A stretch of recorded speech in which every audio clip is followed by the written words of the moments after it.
नमस्कार आप सभी को हरियाणा जीके बाय पूर्णिमा में यूट्यूब चैनल पर आप सभी का स्वागत है। आज हम पढ़ने जा रहे हैं हरियाणा जीके के अंदर हरियाणा में जिलों के बारे में। मोस्ट इम्पोर्टेंट टॉपिक रहेगा क्योंकि एग्जाम की दृष्टि से इसके अंदर से एक क्वेश्चन 100% आता है और इतना मुश्किल टॉपिक भी नहीं है। तो हमें चलो स्टार्ट करते हैं इससे बेहतरीन टॉपिक को। किसकी बात कर रहे हैं? हमें हरियाणा की हरियाणा की जिलों के बारे में पढ़ेंगे। सबसे पहले तो हमें ये पता होना चाहिए कि हरियाणा के अंदर कितनी जिले हैं। वैसे तो बहुत सी जिले हैं और उनके बारे में पूछा भी जाता है और हम सभी जिलों के बारे में डिटेल से चर्चा करेंगे। तो हमें ये पता होना चाहिए कि हमें एग्जाम से के अंदर ऐसे पूछ ले कि हरियाणा के अंदर टोटल कितने जिले हैं, तो हमें 5, 10 या कितने भी दे दे तो हम किसको टिक करेंगे। तो कितने को प्रायिकता देती है हरियाणा सरकार, क्या बताती है कि इसके अंदर कितने जिले हैं? 5 जिले उसके अंडर आती हैं। तो हमसे पूछ लें, एग्जाम के अंदर हमसे पूछा जाएगा क्वेश्चन कि हरियाणा के अंदर कितने जिले हैं, तो हम कितने टिक करेंगे? 5। क्या क्वेश्चन है बनता है हमारा, हरियाणा में कितने जिले हैं, कितने जिले हैं? तो हमें टिक करेंगे किसको कि 5 झील है। 5 जो होगा आंसर उसी ऑप्शन को हमें टिक करेंगे। आगे हमें बढ़ते हैं नेक्स्ट क्वेश्चन के अंदर है। अब हमें इसके अंदर कर लेते हैं कि सबसे ज्यादा क्वेश्चन के अंदर जैसे सीईटी का एग्जाम हुआ सी ग्रुप का, उसके अंदर से क्या उठाया गया है, जो पीछे के एचएसएससी के द्वारा क्वेश्चन पूछे गए हैं उन्हीं को ही उठाया गया है। करंट को छोड़कर बाकी सभी क्वेश्चन कहाँ से निकले हैं, वहीं से ही निकल कर आए हैं सभी के सभी। तो सबसे पहले हमें कर लेते हैं कि जो ज्यादातर पूछे जाते हैं क्वेश्चन है किस किस झील के बारे में, तो वो पढ़ लेते हैं, बाद में करेंगे धीरे धीरे सभी जिलों के अंदर कौन कौन सी झील है। तो सबसे ज्यादा पूछी जाती है बड़खल झील। बड़खल झील सबसे ज्यादा क्यों पूछती है एग्जाम के अंदर? क्योंकि 1947 के अंदर क्या हुआ था, 1947 के अंदर सिंचाई के उद्देश्य के लिए इस झील का निर्माण किया गया था। कब? 1947 के अंदर एक सिंचाई के उद्देश्य के लिए बड़खल झील का निर्माण किया गया था। तो ये कृत्रिम झील रहेगी। हरियाणा की सबसे बड़ी कृत्रिम झील कौन सी है, तो हमें पूछ ले तो बड़खल रहेगी कृत्रिम झील। और 1947 के अंदर क्या सिंचाई के उद्देश्य के लिए इसको बनाया गया था और कितने एकड़ में फैली हुई है? 206 एकड़ में फैली हुई है। और कहाँ पे रहेगी ये? फरीदाबाद जिले के अंदर आती है। किसके अंदर आती है? फरीदाबाद जिले के अंदर आती है। एक ही झील के अंदर से कितने क्वेश्चन निकल गए हैं और यही क्वेश्चन आपको इसके अंदर से पूछ सकता है, या ज्यादातर ऐसे पूछा जाता है बड़खल झील कहाँ पे है, और उसके अंदर ही कह दिया जाता है कि जो 1947 के अंदर सिंचाई के उद्देश्य के लिए बनाई गई थी हरियाणा सरकार के द्वारा, वो कौन सी झील है? बड़खल झील है। कहाँ पे रहेगी? फरीदाबाद के अंदर रहेगी, हमें ये याद रखना है। आगे हमें बात करते हैं, पूछा जाता है गुरुग्राम के अंदर रहेगी दमदमा झील, सबसे बड़ी झील रहेगी, कृत्रिम झील रहेगी। ये तो कृत्रिम झील है क्योंकि इसके बनाए गए हैं इसीलिए कृत्रिम बोला गया है, लेकिन प्राकृतिक रूप से सबसे बड़ी झील कौन सी रहेगी? दमदमा झील रहेगी। कौन सा? दमदमा झील। कहाँ पे रहेगी ये दमदमा झील? हमारी रहेगी, ये रहेगी गुरुग्राम के अंदर। गुड़गांव कहा जाता था पहले इसको, अभी क्या कहा जाता है? गुरुग्राम में कहा जाता है। गुरुग्राम के अंदर रहेगी दमदमा झील और हरियाणा की सबसे बड़ी झील रहेगी और इसको बोला जाता है प्राकृतिक झील। सबसे बड़ी प्राकृतिक झील, प्राकृतिक झील। और कितने एकड़ में फैली हुई है ये भी हमें पता होना चाहिए। 3000 एकड़ के अंदर ये फैली हुई है और 206 एकड़ के अंदर रहेगी बड़खल झील। ये तीनों ही पॉइंट मोस्ट इंपोर्टेंट रहेंगे, हमें याद रहना ही रहना है। और क्वेश्चन के अंदर 100% आएगा पेपर के अंदर। इनमें से इन दोनों में से तो आता ही आता है, दोनों ही आता है लगभग अलग अलग शिफ्ट में। अब हमें बात कर लेते हैं तीसरी झील कौन सी है जो ज्यादातर पूछी जाती है। वो रहेगी ब्रह्म सरोवर झील और सनहित तीर्थ झील। सनहित सरोवर झील और ब्रह्म सरोवर झील। सबसे बड़ा जो पक्का चबूतरा रहेगा किसका? ब्रह्म सरोवर। हमसे पूछ ले ब्रह्म सरोवर और कौन सी? सनहित सरोवर। सनहित सरोवर सरोवर ये दोनों ही पूछा जाता है। दोनों ही रहेंगे कुरुक्षेत्र के अंदर। क्या रहेंगे? दोनों ही रहेंगे कुरुक्षेत्र के अंदर है। हमें टिक करेंगे इसके बारे में पूछ ले तो। इसको माना जाता है विष्णु का स्थान, सनहित सरोवर को।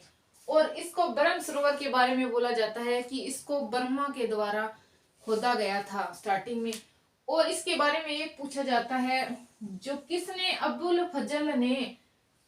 फजल ने अकबरनामा के अंदर किसका जिक्र किया था? कौन से सरोवर का जिक्र किया था? ब्रह्म सरोवर का उसने जिक्र किया था। और इसने इसको क्या कहा था ब्रह्म सरोवर के बारे में? उस बुक के अंदर इसने कहा था कि लघु महासागर की संज्ञा दी थी इसको। इसकी संज्ञा दी थी लघु महासागर इसको कहा था। और किसने कहा था लघु महासागर? इसको कहा था किसने? अबुल फजल ने कहा था। किसने? अबुल फजल ने। अकबरनामा के अंदर इसका वर्णन मिलता है। अबुल फजल ने इसको लघु महासागर की संज्ञा दी है। सनहित सरोवर विष्णु का निवास स्थान माना जाता है। सनहित सरोवर रहेगा और सबसे पवित्र सरोवर भी इसको माना जाता है। आगे हमें बात कर लेते हैं। तीसरा पूछा जाता है हिसार के अंदर रहेगी ब्लूबर्ड झील। कौन सी रहेगी? ब्लूबर्ड झील रहेगी हिसार के अंदर। उसके बारे में ज्यादातर ब्लूबर्ड झील। और ये कहां पे रहेगी? हिसार के अंदर रहेगी। और एक इससे सेम मिलता जुलता और है, उसके बारे में पूछा जाता है ब्लैक बर्ड। ये तो होगी ब्लू बर्ड और सेम ही लग जाता है आगे क्या? Black bird. वो कहां पे रहेगी? वो रहेगी तो हिसार में, लेकिन जगह अलग रहेगी। ब्लैक बर्ड झील ये तो दिल्ली बाईपास हिसार के अंदर ही है। ये है भी सरकार के अंदर। हमने इसको अंदर जाकर भी देखा है। ये सरकार के अंदर है रहेगी। और ब्लैक बर्ड झील है ना, ये रहेगी हिसार के 80 ब्लॉक के अंदर। कहां पे रहेगी? 80 के अंदर। अगर हमारे पास 80 ना दिया हुआ हो पेपर के अंदर, 80 ना दिया हुआ हो तो हमें हिसार को टिक करेंगे हिसार को, क्योंकि हिसार 80 हिसार के अंतर्गत ही आता है।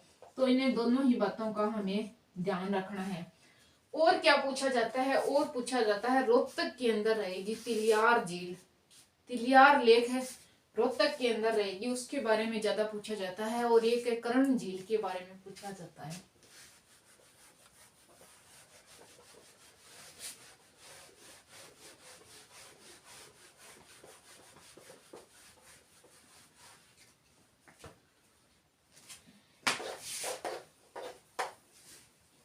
एक रहेगी कौन सी? रोहतक के अंदर। रोहतक के अंदर मैंने कौन सी बताई थी? तिलियार झील लेक रोहतक के अंदर रहेगी।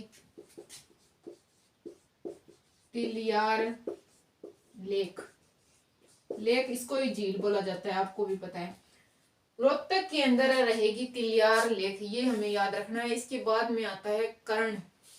कर्ण का संबंध रहेगा करनाल से। और कर्ण झील रहेगी हमारी करनाल के अंदर। तो करनाल के अंदर कौन सी रहेगी? कर्ण झील है। ये कर्ण झील मानो कि ये झील है नहीं, अभी पहले मैंने करवा दिया है। ये तो बिल्कुल ही रट लेना, डिट्टो हमें पेपर के अंदर इसके अंदर से देखने को ही मिलेगी।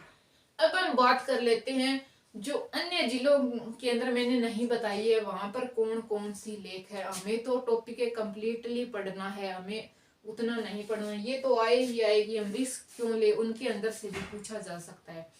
तो अब बात कर लेते हैं हमें पंचकुला से, ऊपर से हमें स्टार्ट करते हैं।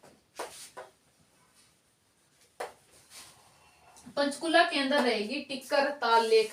उससे पहले चंडीगढ़ हरियाणा के अंदर भी, चंडीगढ़ कौन क्या है? हरियाणा की राजधानी है। तो उसके अंदर भी जो लेक है वो भी हमें याद करनी है। तो चंडीगढ़ के अंदर कौन सी रहेगी? सुखना लेक। और पंचकुला के अंदर कौन सी रहेगी? टिक्कर ताल लेक। तो चंडीगढ़ के अंदर कौन सी लेक है? सुखना, सुखना झील। इसको कृत्रिम व्यक्ति का दर्जा भी दिया गया है। किसके द्वारा दिया गया है? Punjab and Haryana high court के द्वारा इसको दिया था 2020 के अंतर्गत। अब हम बात कर लेते हैं पंचकुला के अंदर कौन सी रहेगी। पंचकुला के अंदर रहेगी टिक्कर ताल लेक, टिक्कर ताल झील। अब हम बात कर लेते हैं अंबाला के अंदर कोई झील नहीं है। कुरुक्षेत्र की हमने बात कर ली। कुरुक्षेत्र के अंदर दो थी, कौन कौन सी थी? एक सन्निहित सरोवर था और एक ब्रह्म सरोवर, दोनों के बारे में ही हमने चर्चा कर ली। कैथल के अंदर कौन सी रहेगी? विद्यारण्य लेक, कैथल के अंदर रहेगी। पानीपत के अंदर कोई लेक है नहीं है, ना ही यमुनानगर के अंदर है। तो कैथल वाले की हमें बात कर लेते हैं, विद्यारण्य लेक। आगे हम बात कर लेते हैं कुरुक्षेत्र की हो गई। पानीपत के अंदर कुछ कोई लेक नहीं है, ना ही सोनीपत के अंदर है। करनाल के अंदर हमने पढ़ी थी कर्ण झील है। और इसके बाद में जींद की बात कर लेते हैं। जींद के अंदर रहेगी बुलबुल झील।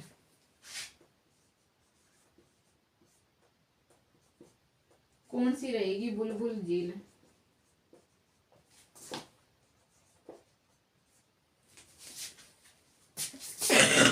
ओट्टू झील या ओट्टू बांध उसको बोला जाता है। तो हमसे पूछ सकता है कि ओट्टू झील कहाँ पे है, तो हमें क्या टिक करेंगे? सिरसा को टिक करेंगे। क्या रहेगी सिरसा के अंदर? ओट्टू झील। ओट्टू झील पूछ ले या बांध पूछ ले तो हम किसको टिक करेंगे? सिरसा को करेंगे। और फतेहाबाद, फतेहाबाद के अंदर रहेगी मोस्ट इम्पोर्टेंट है झील चिल्ली झील। कौन सी चिल्ली झील रहेगी? फतेहाबाद के अंदर।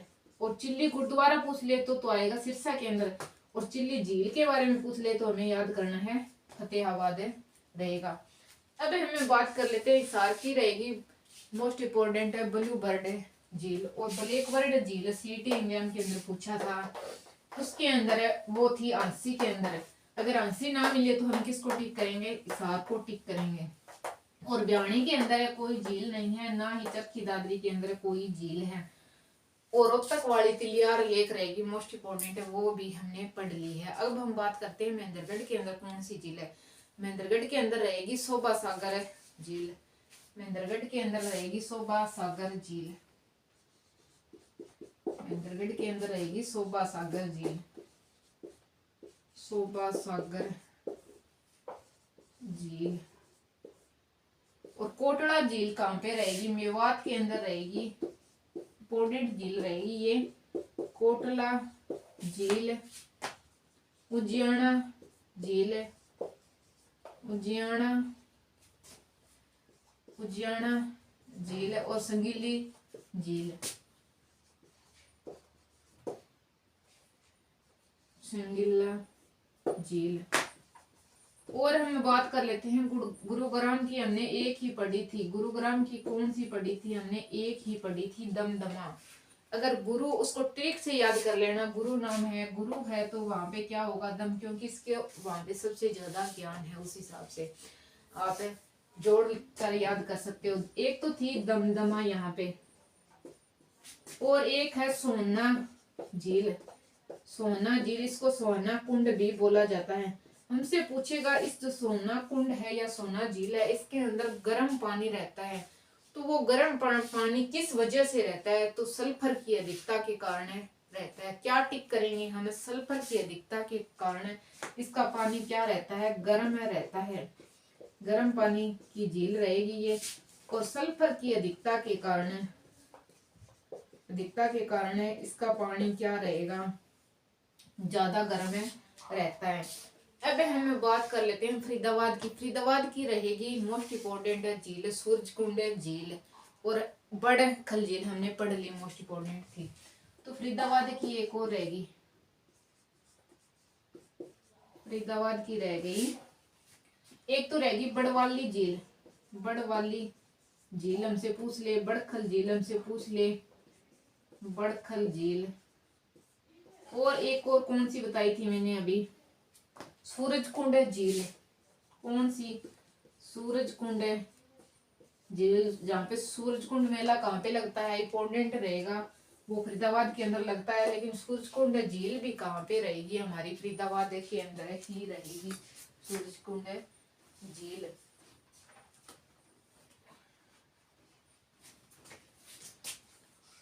अब हमें बात कर लेते हैं, इंपोर्टेंट झील रहेगी बिंडावास। और बिंडावास और खपरवास क्या है, वन्य जीव अभयारण्य भी है। और बिंडावास एक झील भी रहेगी। सबसे सुंदर झील कौन सी रहेगी, हरियाणा की सबसे सुंदर झील पूछ ले तो हम किसको टिक करेंगे, झज्जर के अंदर रहेगी बिंडावास झील। किसकी बात कर रहे हैं हमें, बिंडावास झील। हरियाणा की सबसे सुंदर झील रहेगी बिंडावास झील। कहाँ पे रहेगी ये, झज्जर के अंदर रहेगी। कहाँ पे रहेगी, झज्जर के अंदर रहेगी। और बिंडावास वन्य जीव अभ्यारण्य है वो भी कहाँ पे रहेगा, झज्जर के अंदर रहेगा। एक रहेगी पलवल के अंदर, कौन सी, डबचिक झील। डबचिक झील है, डबचिक झील पलवल के अंदर रहेगी। पलवल के अंदर रहेगी।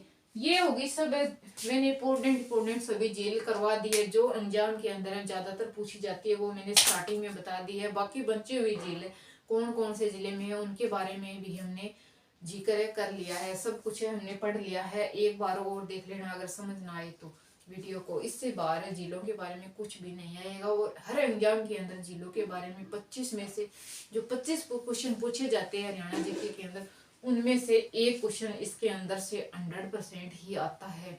तो इस टॉपिक को आप जब तक आपको याद ना हो 2-4 बार दोहराते रहना, क्योंकि यहाँ से एग्जाम के अंदर क्वेश्चन उठेगा। तो थैंक यू, मिलते हैं नेक्स्ट वीडियो में। वीडियो अच्छी लगे तो सब्सक्राइब करना, शेयर करना। बाय।